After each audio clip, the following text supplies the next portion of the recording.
Hello, hello. My name is April Malone, and I am with Yes, I Work From Home, and this is the podcast. Today I have Jermane Cheatham with me, and he is a digital nomad and traveling entrepreneur. Jermane, I'm going to let you go ahead and introduce yourself. Tell us where you are, why you are where you are, and what you're up to.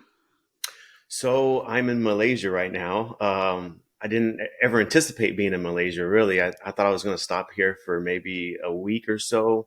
But then COVID happened. So it's nice here and there's nowhere really else to go that's really open. And I could go back to the States, but I like it here better. There's a lot of interesting things happening in the States. So I'll kind of wait until after the new year to see what's going on. But yeah, no, I'm an entrepreneur. So I work from my laptop and a cell phone. We specialize in helping businesses get financing for the equipment they need to operate. So I can do that from anywhere in the world. And I'm just here in Malaysia. I love it. I'm on the beach. There's the ocean right here. There's monkeys in the trees and hawks in the air. So it's cool. I have so many questions. You are our first guest so far who is a digital nomad. So we're going to kind of pick your brain. I know that some people think that when they work from home that they can work from anywhere, but not all companies will allow you to do that. Are you an employee or an employer? Are you an entrepreneur? Are you working for more than one thing right now or more than one gig? Yeah, so I'm an entrepreneur, so it's my company. So we travel and work at the same time. So I don't have really any separation between work and play. That's kind of the way I think life should always be. So yeah, I'm not an employee. I mean, I guess I am an employee of my own company. So Okay. yes and no, but yeah, I'm not working for somebody else. And are you managing a team or are you doing everything by yourself? So it's me and my partner, and she does a lot of the quote unquote managing. I don't know how. I'm not really a good manager. I don't give enough details. I'm too short. I'm too direct. So she handles a lot of the more managing stuff when it comes to other people. I'm heavily more on the sales side, where I'm actually interacting, getting deals in, and pushing the ball forward on as far as the sales portion of it. But yeah, we do have people working for us, helping us with websites and marketing and whatever we need to make the business move forward. So you are embracing your strengths and Without the question. managing part is not your strength. Yeah, it's important to know what you're good at and what you're not good at. So it's kind of cool because I found out that Jermane and I are both based out of Arizona. I am living here permanently at this point, and this is kind of your home base when you're not on the road. Yeah, it is. I was born and raised there, so I've always loved Arizona. Great people, great hospitality, great golf, great restaurants. It's awesome. But um, this is just a different season in my life to travel around the world and experience other cultures, other ideas, other people. How long were you in Malaysia before you found out that you couldn't leave? Did you make the decision or was the decision made for you? Oh no, I made the decision. When we got here, we were in KL, Kuala Lumpur. We were there for about a month, and that's during the lockdown in March. And our plan was to go to Australia and Bali, and then go on this cruise to like Bora Bora and all this stuff. But obviously, that got nixed. And Oh, and so the decision was, well, it's great here. Like the people are great. There's no issues. COVID was very low here. And it was like, okay, we can go back to the States and all this nonsense is going on. Or we can go to Europe, and Europe still has a lot of iffy stuff going on there because we knew the cases would probably spike in the fall, which we see are happening right now. And it's like, do I want to be locked down in Turkey or Greece? No, I don't want to be there for 6 months if I don't have to. But if I'm going to be here, if I'm going to be anywhere, Malaysia is the place because it's very Western. It's just like America. It's just everyone's like friendly times 10. Um, wow. so the choice was, we can go back to the States or we can go other places that are open and accepting Americans, or we can stay here. It's like I can't get any more than what I want here. I got a beach. I got a couple beaches right here. I got golf. I got restaurants. I got malls. I got movie theaters. I got everything I want. So did you have reservations made for all these other things? Did you have airline tickets and a short-term lease at this place you were staying, or were you able to find something really quickly when you decided to stay? Yeah, we shoot from the hip, so it's like we just use Airbnb and literally we just do month to month. So Okay. like right now we might leave to go to another part of Malaysia, in the next week. So I haven't even booked that yet. We're just like shoot from the hip because things change so quickly. But yeah, we had flights planned and the cruise booked. So that was all kind of in limbo. So we had to get all that refunded. But, no big deal. Life happens. They were pretty good about that, at least. They want to hold on to their money if they can. So you have to kind of finagle. Eventually. Yeah. But they break Yeah. sooner or later. How long have you been living this lifestyle? Well, the traveling like this, the last couple of years, so 2 or 3 years, but I've been working. I mean, I've kind of worked quasi from home for like 5 or 6 years. Because even though I was in the corporate world, I was still going to the office for maybe 3, 4 hours a day if I'm lucky. The rest of the time I was kind of at home. I was kind of just roaming the city, just doing my thing. So I've always kind of had a very open, free lifestyle as far as work. So when you said when you were in the office and you were only doing a few hours a day, was that your choice? Were you like salaried? Were you working? Is this the business that you have now, where you were kind of the founder or the boss, or was that something you had negotiated in a previous situation? No, so at that point I was an employee of someone else's business. So I basically just had to show my face. Uh huh. Just act like, oh yeah, I'm still here. So I'd just show my face in the morning. I'd get there like 9:30 or 10, and then I would leave and come back at around, I don't know, I'd leave like around 11:30, and I'd come back around 2:30, show my face for an hour or two, and then leave like, 4:30. So it's just mostly just to show my face because, you have to do it. But yeah, I was salaried, mostly commission though. Um, Mm-hmm. and then I Were you decided, out like hey, closing deals in the yeah, meantime, or? I mean, a lot of, like when I would be out of the office, I'd be closing deals most of the time. But a lot of times I'd Mm-hmm. just be at the gym. I'd go to the Starbucks. I'd go home and chill, do some stuff at the house. Like I was just doing whatever hell I wanted. Sounds like you had quite the life there.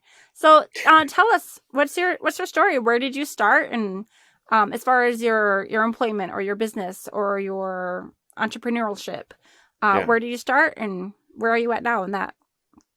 Yeah. So I just got tired of working for somebody else. So I just decided, hey, I can do this on my own and I have better methods and techniques to do it.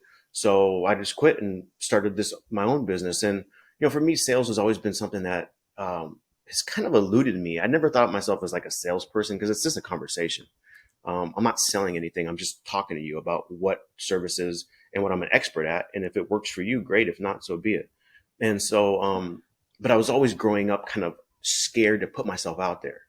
And I always figured, what's the best way to see if this is true? Like, is my fear real or is it fake? And so the only way Mm, for me to really do that is to go into like a sales role where you're rejected 95% of the time. And so you learn to have tough skin and realize, something, these people aren't rejecting me. They're just rejecting what I'm offering, the concept. It's nothing personal about me. And so you learn that through, repetition. And, without me going down that dark tunnel of trying to face my fears, I wouldn't be able to have the lifestyle I have because I'd still be in a cubicle somewhere. man, this theme of facing your fears is prominent lately. The person I interviewed before you, that was the theme of his podcast is fear.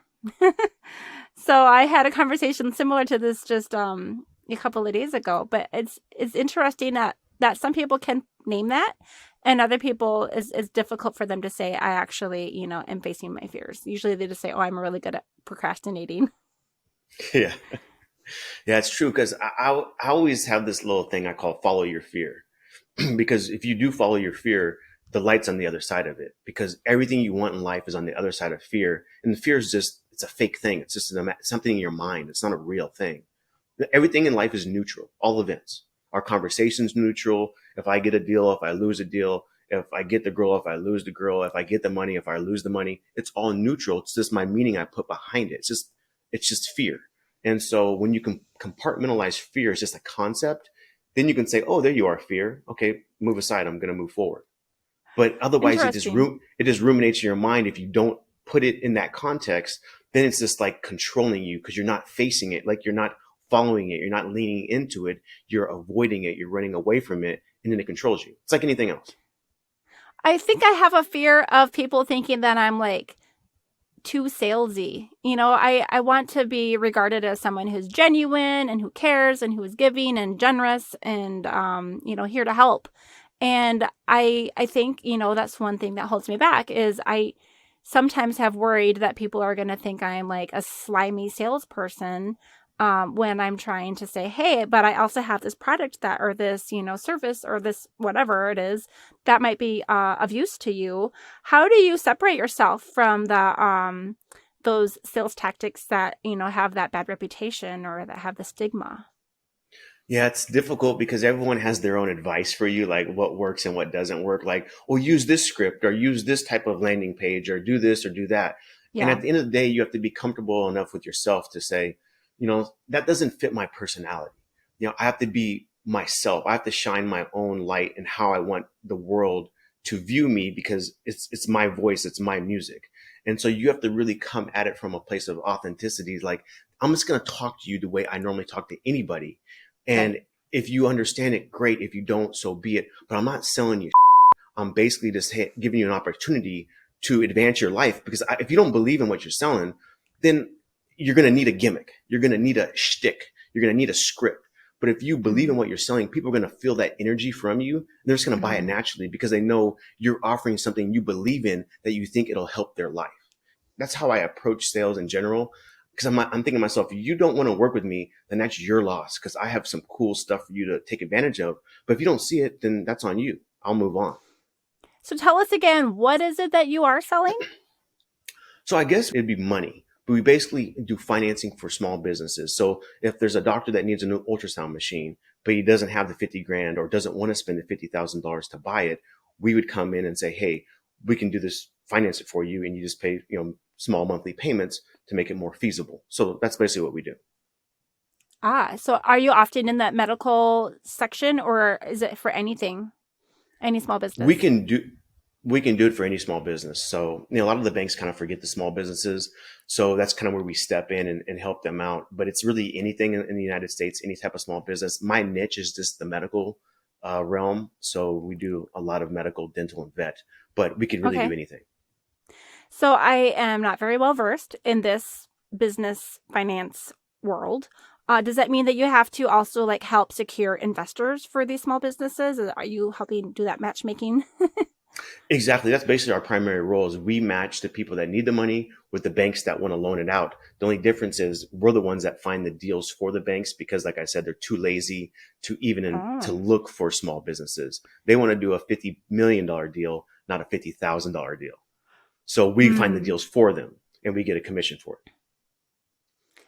Let's talk a little bit about how you've set up your home office as you're traveling around. How many places have you been? And do you generally work from your Airbnb or do you generally go find the coffee shops or hang out on the beach? I would have to say almost all the time work for the Airbnb just because it's quiet. And we pick Airbnbs that are very nice, roomy, great Wi-Fi, where you're comfortable there. We always have nice views of the ocean or the mountains or the city or whatever. So typically always from the Airbnbs. We do go to quite a bit of coffee shops, and sometimes we'll work from there from time to time. But you just kind of have to be fluid because, like right now, there's construction downstairs, like 2 levels down, and so sometimes it's too noisy. So then I'm like, well, we got to go somewhere else to work today because it's just too loud. So then we'll go to a coffee shop. But in general, we stay at the Airbnb. What was your first question? I lost it. How many places have you traveled to? Oh. I don't know.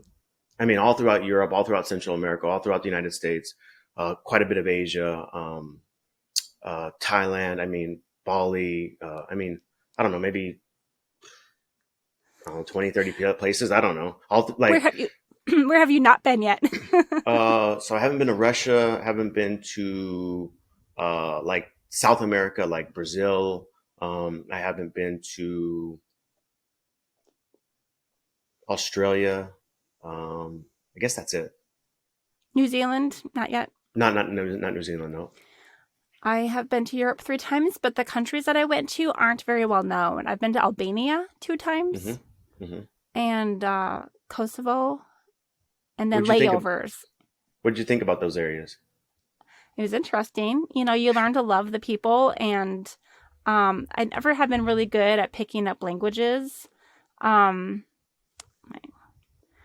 So I'm trying to, mostly just communicate in English. And I think a lot of times when people who maybe live in an area that's not very English based, they are really excited to have conversation. And They so the are. first guy I ever met in Albania, he's like, I speak 7 languages. Let's talk in English. And so I guess it's great for them to get to practice, but I've never been really good at picking up languages. Um,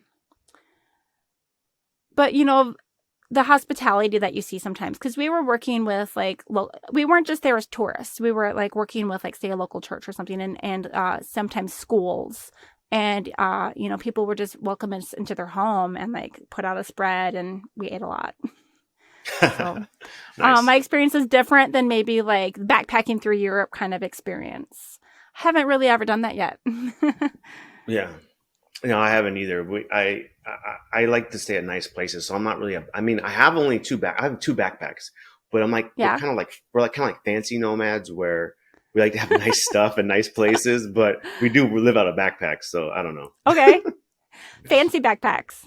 Yes. No, you keep saying we. Who are you traveling with? So me and my partner, so she's part of the business. She's a lot of the fun of the operations when it comes Yeah. to like where to go and different things to explore. So it's always I think it's really important. Like if you are traveling digitally, like for a business or working remotely, that you have people around you that enhance your life, and they bring a different aspect of um, that you don't see in your personality. They bring it to light. Either they're the mere opposite, or they're kind of shining your goodness back on them. So it's important to always surround yourself with good people. So with me and her, it's just a very symbiotic relationship. So let's talk about as you're staying in these Airbnbs, how do you?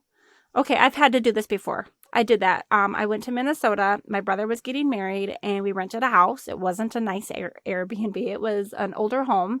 The guy told us that, oh, you won't need air conditioning because it's just the end of May, beginning of June. It's not that hot. You don't even need air conditioning until it's like July. Well, we've been living in the Phoenix area, for 4 years at this point, or 3 years at that point, I think. And we're kind of getting used to this dry heat. So we get up to Minnesota, where I'm from, but you forget. You forget what humidity feels like. And so when it's 95 with like 95% humidity, we were just like soaked. Like just, I mean, the air was so thick with humidity, and it was literally miserable. My sister was renting the house with us, and they went and got a hotel the next night. They're like, we can't do that. And so, but I teach English, as a second language to a lot of kids over, usually in like China. Some are in other countries, Japan, and, or they're living, around the world, but their main language, what might have been Mandarin. So I was working as I was traveling, and that's the first thing you do is you start like eyeballing the whole place and like figuring out where there's lamps. Because for me, I'm also on camera, so I'm finding lamps. I took like a little, oh gosh, what was it? It was like a little vanity, like an antique vanity, and I'm like, okay, that's gonna be my desk. I'll just sit on the floor or whatever. So what do you do? Do most of them come equipped with like business? Oh, the Wi-Fi was terrible. It was my hotspot was much better. It was the worst Wi-Fi I've ever experienced. It was about as good as dial-up. So do you have to screen for places that have excellent, like, even Ethernet connection? Or Yeah, I mean, the great thing about Airbnb, the app, is you can literally screen for whatever you want, and they have like the plus also, so you can always have the highest end. And if you get a plus, or if you kind of filter out, you can see who's who and what's what on Airbnb. mm-hmm. So you just find really nice plush places, and you're going to get everything you want. So you're going to get plenty of places if you need to be on camera, plenty of nooks or angles or views or lighting. You're going to find it because there's many rooms, it's big, and there's common areas too you could utilize as well downstairs, or um and then you can always ask your Airbnb host, hey, how fast is the Wi-Fi? But Yeah. I've never had any issues. So you've never been surprised? You've never like walked in and been like, oh, Oh yeah, I definitely have, and I leave. okay. I was, what was this about? This is right before COVID, so this must have been, I don't know, February. We were in Thailand, and we had an Airbnb, I think, for a week, and maybe it was Koh Samui. I can't remember which island, but we get there and the Wi-Fi was spotty in and out, and then there was construction across the street. It was like loud as hell. And Oh so boy. I hit up the Airbnb host and said, "This is unacceptable." And so they refunded us, and we got to a much better Airbnb the next day. So no Wow. biggie. So Yeah. do you just like basically do your Airbnb search based off of the filter, like just looking for the best deal or the best quality plus plus? Both. I usually start with the best quality, and then I start negotiating. So, Negotiating with your partner or negotiating with the host? oh, with the host. Okay. Oh, we're on the same team as far as we want the best deal with the best quality. So yeah, Yeah. we just from that point, like you find the best place, and then you start negotiating from there because well, we're during a pandemic, so I have a lot of leverage. Yeah. But even normally, like there's not a lot of people going for months and months at a time. And Mhm. if they can get it filled up for a whole month versus them getting, 3 weekends, it makes Yeah. more sense for them to, and they can look at my track record on Airbnb to see, oh, this guy's traveled all over the world. He has 5-star ratings. He's not going to trash the place or whatever. So, yeah, so I that's don't what really I think would I normally, realized that they were negotiable. everything's negotiable. Everything. So, yeah, so that's kind of my methodology when it comes to trying to find best places on Airbnb. So we have three little children. Well, the oldest is 9 and the youngest is 5, but we've kind of been in that like parenting small children stage for the last, better part of 10 years. And my husband has never left the country. I did a lot of traveling when I was younger, like from my teens into my 20s. And then we got married in our early 30s. So we've never lived this life together. Like even just traveling in the States to go on a family vacation, our destination is almost always family because we live in Arizona, our family is in Minnesota, and his family is in Arkansas, Missouri, Tennessee, and everywhere. Um, so basically, if we ever have a chance where we can both get away at the same time, 95% of the time is going to be to go see, his parents or my parents or, brothers or sisters or something like that. So I'm even trying to just like imagine what that would be like to have that freedom where it could be like, what country do you want to go to next? Like, do you guys just like look at a map and be like, well, we haven't been here? Or do you like look for the coolest, like highest rated Airbnbs and then just follow that? So I do two methods. On Airbnb, I'll zoom out to the whole world and I'll have my Oh, criteria into my search and it will show uh-huh. me what pops up all over the world. And I'll decide I find the best places and then start the negotiation from there. Or sometimes the best places are already heavily discounted. It's like for Okay. what we pay in the States is crazy versus like what you can get in some of these countries that are 10 times better. And Yeah. so I'll do that. And so maybe so say I'm in Thailand right now and I find somewhere in say Canada. It's like, okay, that's kind of a far trek. So I usually I'll pin it and save it for when I'm in that general vicinity. Maybe I'm in Okay. Oregon or something. So I'll always have that location and that particular Airbnb to reference, but I'll usually look within my region. Like right now I'm in Southeast Asia. So Mm-hmm. I'll probably look within Southeast Asia for other Airbnbs that we could go to maybe a place I haven't been before that pops up on my radar. So I usually do it regionally from where I'm at. And as I bounce Mm-hmm. around from region to region, I look at the next region in my vicinity. I like it. That's good. So, what is it like to work when you're traveling? Do you usually take a few days off in between, or do you just get right back to it? Like, do you ever stop, or do you take a week off in between like, each major region that you go from? I don't know what you mean by stop. I guess I never stop, but I don't see it as work, I guess you'd say. So it's like, I don't know. It's not like I work for myself. So it's not like there's a clock I have to follow or punch Right. a time stamp or anything. It's just like, if there's things I need to work on, then I work on them. And then I go back to my fun, like, or go back to chilling or whatever it was, go back to playing tennis. But it's like maybe an hour or two a day. It's nothing extraordinary. So, I never stops basically. And you just Did you carve say out you time to, only work for an hour or two a day? yeah. Tell us more about how that works. Because I think there's a lot of people in this role. I've been hourly almost my entire working life. I've gone from like literally an hourly employee job to making my own hours as an independent contractor. And right now I'm dabbling in both. I'm like half in and half out, starting a company, haven't exactly monetized it to the degree that I'd like to. Uh, There's still a lot of things that I need to do in order for it to be like sustainable.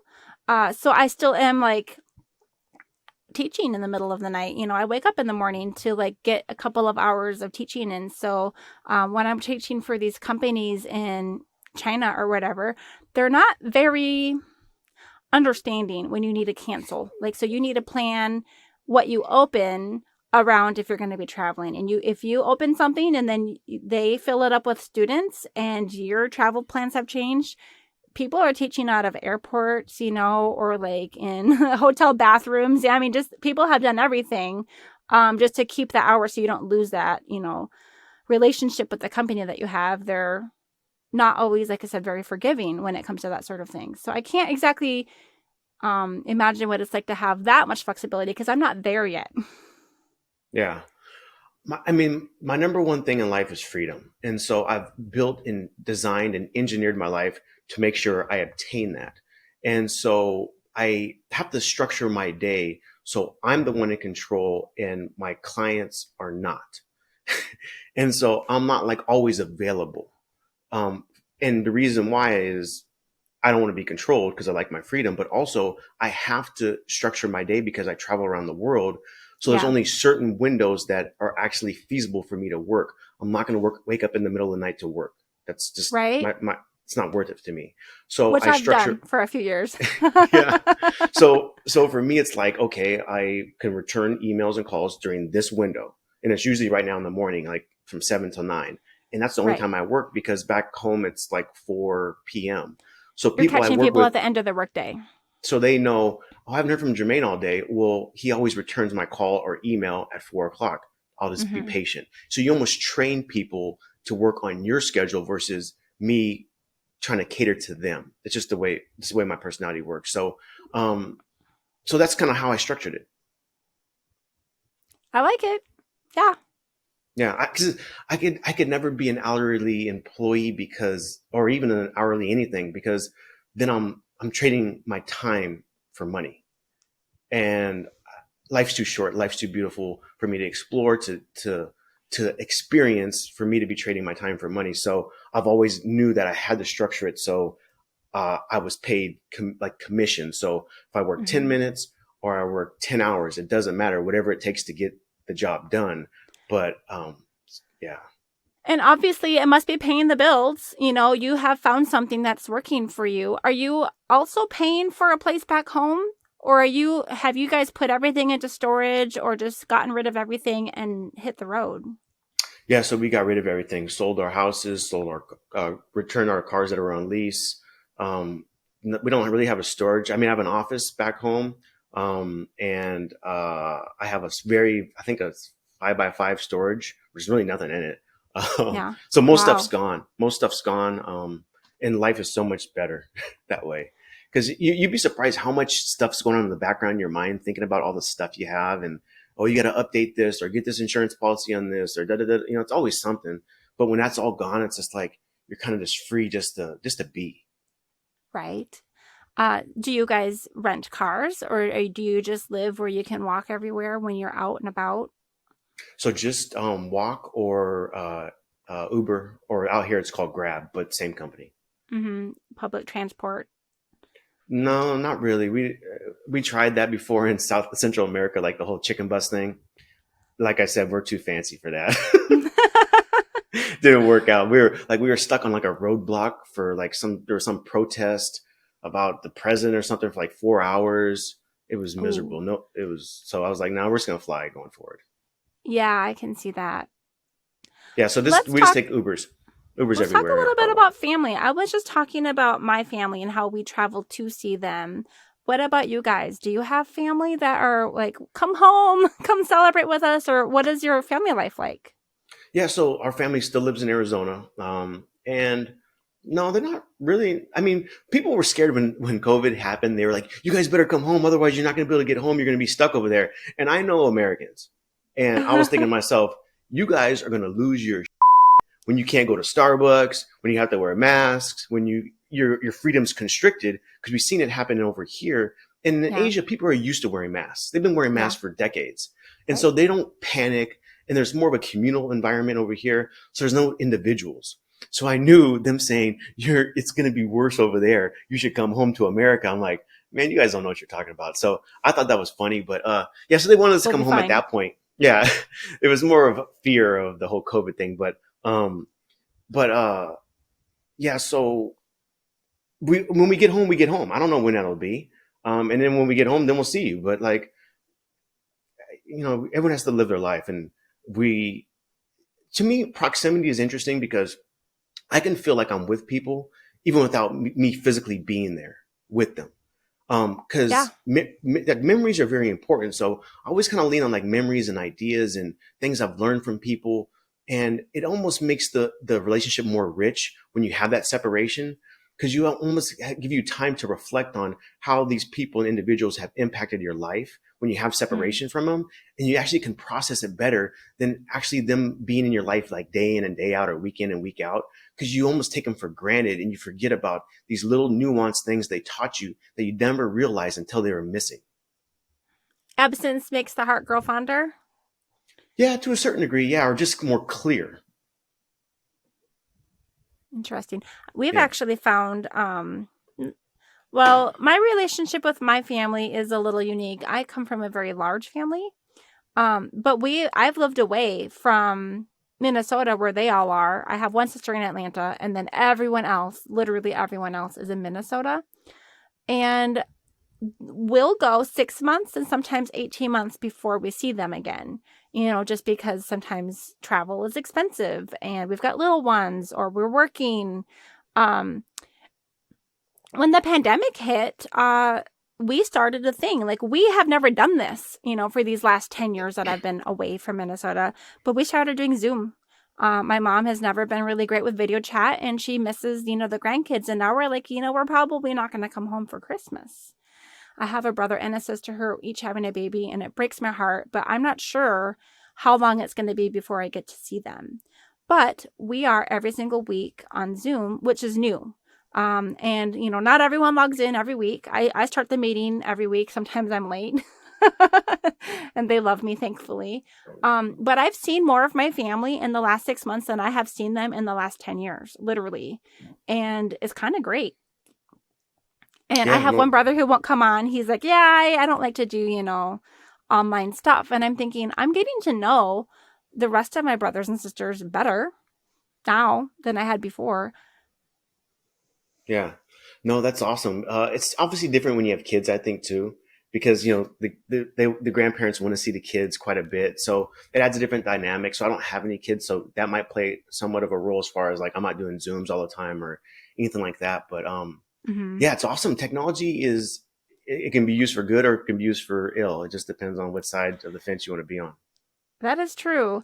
So how do you use technology for your communication as you're trying to land these, deals or create these connections for people who are needing their financing? Are you on the phone? Are you um, on Zoom? How do you do it? So I really don't do Zoom for business stuff. I'll use phone calls, email, and LinkedIn. And Hmm. LinkedIn's is so great because you can be very strategic and pinpoint people because you know exactly what Right? they do. And so I can find, guys that and girls that sell ultrasound machines and contact them directly and say, hey, do your doctors need financing for your machines that cost 50 grand? Like, oh yeah, we Hmm. do. That'd make it easier to sell. Great, let's team up. So so LinkedIn, really email, and his phone calls. So But that most of filter it's, system, yeah, the filter you system. Yeah, filter keep it looking for simple. people. Yeah, for sure. It's just the easy way to do it. Otherwise, like I used to back in the day, I was making 300 cold calls a day. So I would, just beat my head against the wall because I was getting rejected 295 times. And I'd get a few yeses, but it just wasn't efficient. It wasn't a good use of my time. And like I was saying, I was exchanging my time for money. So now I leverage my time for money. That's when you were an employee Yes. or on commission, Yes, exactly. but their And I just figured methods, it, not yours. their methods. Yeah. I found much better methods. Do you want to tell any secrets? Not necessarily for finance, but just for selling. Like, that's Um, not something I feel like I'm a very strong person in. It's not yeah, a skill I'm very strong in. I think the smartest thing to do is, it kind of, it's a universal law, really. It's leverage other people's networks, I guess you'd say. Like if I meet you, if you like me and we click, then hopefully just my energy alone will help you spread my name to other people you know. Instead of me trying to go to every individual person you know, I just hope that you're going to spread my message for me. And so Mm-hmm. that's just kind of a universal thing. Like even if you're like at a grocery store, if you're interacting with people with like energy and like passion and like even if you're just asking like where's the bread at, and other people are watching you, they're seeing, oh, this person, he or she has like, there's something about this person. And it just gravitates more people to you. So it's no different in business. Like if you bring the right energy, you're just going to get business. If you're scared, you're not going to get business. It's just kind of like, it's just the law of nature. What do you think you learned from making those 300 calls a day? Um, that 99% of people are cool. They're friendly. They're nice. They're cordial. They're welcoming. And the ones that aren't, they just need a hug. They're just in pain. Oh, um, yeah. that's what I learned though. Like everybody's cool. Like my preconceived notion was that, everybody was going to be bitter or upset or not like me or whatever. And it's just not true. So now I come into the role with that kind of mindset, I get good results because I expect people to like me, to welcome me, to be friendly, to accept me. Were you calling businesses or were you calling individuals? Both. I was Yeah. calling. So for example, if I was in the medical industry, I would call 300 doctors a day, trying to talk to the doctor. Hmm. But now I And I would was a just, secretary and I was the person who would stop you from talking to the doctor. So I've been on that side too. yeah, and there's a lot, they're trying to stop pretty hard. So that kind of goes like what I was talking about earlier. Like when you bring good energy, you can get past some of the secretaries and the gatekeepers because they're like, this person's not hit me with a shtick or a script. He's just being Hmm. authentically, he thinks he can help the doctor. So I'll take Yeah. the message or I'll get him through, or you're gonna work a little bit harder because he's like you can just sense it, right? And so yeah, so the difference is now I call the people that sell the equipment Okay. exclusively. I don't call any of Okay. the people that would actually buy it or use it, just the Ah, sellers, because then they're getting me into their network. got So it. I do a fraction of the work. Wow. That's smart. They do the work for me basically. Well, where can people find you? So they can find us at creatorslearn.com. So what we put together is a course to teach people exactly what we do for our business model. So hopefully they can emulate it and live this type of lifestyle because it's ridiculous. We have to share this with other people because it's 2020. People should not be working in cubicles or doing things that they don't want to be doing, and they should make as much money as they want, have as much freedom as they want. So we call it creatorslearn.com because we just believe in two types of people, not black and white, not male and female, not American, not Chinese. There's creators and there's victims. That's it. So you get to choose what you want to be. So it's a place for creators that consider themselves creators to go and learn different business models, different business concepts, different mindset ideas, just a plethora of different things. But right now the first program is the Business Finance Blueprint, which is the course that teaches people exactly what we do for a living. And this can be applied like you are mostly working with the people who sell the ultrasound machines, but this can be extrapolated to any kind of sales, It can or is it there be certain it people could that would benefit more? well it would only be for anybody that wants to uh, yeah, have a business of their own, but they don't have to focus on medical. They could focus on, I don't know, construction equipment, or they could focus on video production equipment or restaurant equipment or dental equipment. It doesn't matter what industry you want to focus on. As long as it's in the United States, they can do it. And you don't need any previous like sales experience or finance background. Anybody can do this. It's just a matter of, can you talk to people? And the math is like, if you can do a tip on your waiter's bill and tip them, then you can do this type of math. It's like for Wow. children. So it's very simple. But nobody knows about it because it's kind of a secret niche industry. Everybody thinks that people go to the bank to get loans for their businesses, but the banks, we find the deals for the banks. So it's kind of a secret. That's really interesting. So one more time, where will they find you? Creators Learn? Creatorslearn.com. Yep. and they can sign up .com. for, we can sign up for the call and discuss it further and see if they're a good match, and hopefully we can help people. So they can talk with you. So okay, so I am in Arizona, so we connected at 7 a.m. your time, which is 4 p.m. my time, which should be 5 or 6 or 7 o'clock, depending on what time zone you are in the USA. So if you're going to have a call with Jermane, you can expect it to be after 4 p.m. Without question. if you're in the And US, yeah, unless if you're you're in the traveling US, again. unless I'm in Canada or Mexico or back in the States. But for now, yeah. Do you keep your LinkedIn like updated about like where you are or the time zones that you're working in, or is it just kind of like email you or message you and find out? Yeah, you'll find out because you'll know about my schedule when I'm available. Okay, got Yeah. it. All right. Well, what would you like to leave us with today? Do you have any wisdom that you'd like to share with people who might be interested in not just working from home, but maybe working on the road? Um, I would guess I would just say just figure out ways to engineer your life, even if you are working from home or on the road. Figure out ways to engineer your life so you're in control and you're not controlled by your customers or your boss or your um, circumstances. Like take ownership for where you're at and where you want to go, and then make decisions based on that. There's just nothing worse than someone that's just like, well, I can't do this because. Just go do it, make it happen. Um, Life's too short. It's too beautiful to miss out on all this cool stuff. So just do that. It sounds a little bit like some of the things I read the Tim Ferriss book, The 4 Hour Work Week, years ago.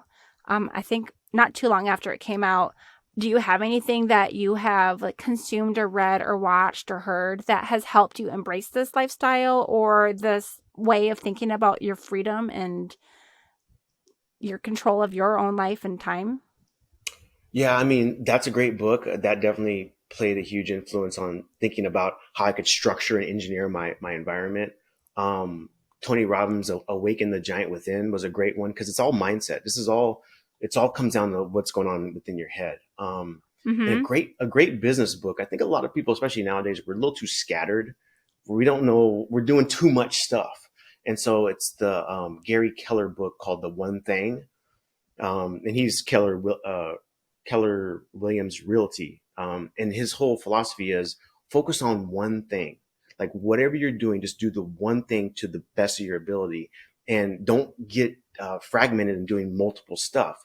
And it doesn't matter if it's in a relationship or if it's a business or whatever it is. Stay very, very focused. And I can contribute a lot of my success to being very focused to my one thing, which is equipment financing. I've been doing it for 18 years because I didn't get fragmented trying to do real estate or trying to do working capital or trying to do whatever stock trading courses. I've always only done equipment financing, and so now I use that leverage and that knowledge and that expertise to give me all the freedom and income I wanted. So that's kind of the premise of his book.